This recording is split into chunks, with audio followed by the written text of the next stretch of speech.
ආයුබෝවන් මේ සැන්දෑ කාලේදී මාගේ මිත්‍රණි ඔබව සාදරයෙන් ආදරෙන් යේසුස් වහන්සේගේ නාමයෙන් මම පිළිගන්නවා. අද දවසේදී ඔබ එක්ක මම බෙදා ගන්නට කැමතියි. පීඩා මැදියේ තිබෙනා වූ මහිමය නැත්තම් ප්‍රීතිය. අද අපි හැමෝම බයයි පීඩා වලට මුහුණ දෙන්නට. ඊට දවස පීඩාව ගැන හිතනකොට, ඊට දවස් අපේ වගකීම ගැන හිතනකොට බොහෝ වෙලාවට අපි බය වෙනවා. කලකිරීමටපත් වෙනවා. අපි කවුරුත් කැමති නෑ පීඩාවට මුහුණ දෙන්නට. නමුත් බයිබලයේ ආදම් සිට දෙවියන් වහන්සේගේ අන්තිම මේ කරුවා දක්වා පීඩාවේ මහිමය උන් අත්විඳා. විශේෂයෙන් යේසුස් වහන්සේ.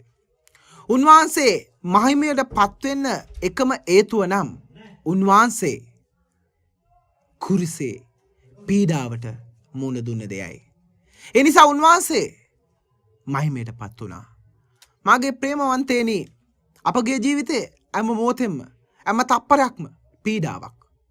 නමුත් ඒ පීඩාවට අපි මුහුණ දී ජයග්‍රහණය ලබනකොට අපි මහිමයට පත් වෙනවා.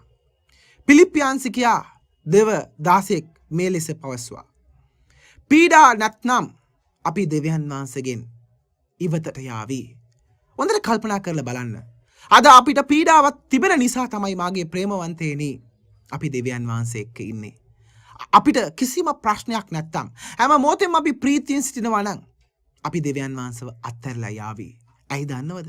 අපි මිනිස්සුෝ, අපිත් එක්ක අපි හතර දුර්වලකම් බොහෝ දේවල් තිබෙනවා.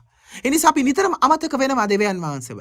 ඒ නිසා තමයි දෙවියන් වහන්සේ නිතරම යෝබ්ට ඒ පීඩාව අනුමති කරා වූ ආකාරය අපිටත් සමහර මොහොතවල උන්වහන්සේ පීඩාව අනුමත කරනවා.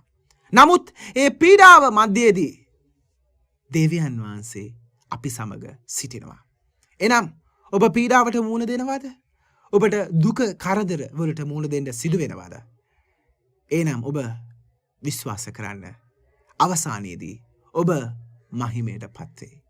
ඔබ පීඩාවට මුහුණ දෙන්නට සූදානම් නැත්තම් ඔබ නායකයෙක් වෙන්නේ නැත කියා මේ කාලය අවසන් කරනවා. යේසුස් වහන්සේගේ නාමයෙන්. ආමේන්.